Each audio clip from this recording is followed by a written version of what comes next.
You searched how to buy shares of Sovereign Metals Ltd, so let's walk through the steps for SVM.ASX.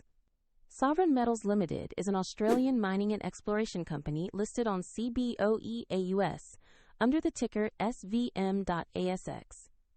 This video is educational and not financial advice. To buy any shares, you need a broker account.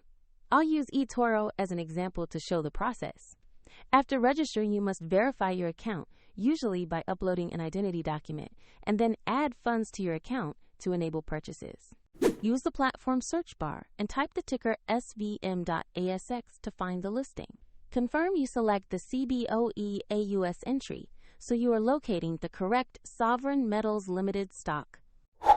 On the asset page, you'll see basic company information and a price chart so you can verify the security.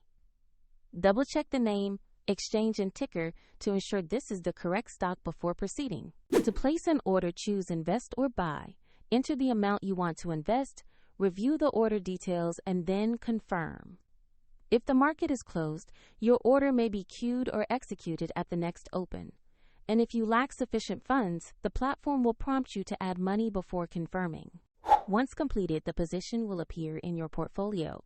For convenience, the example link to eToro is included in the description below.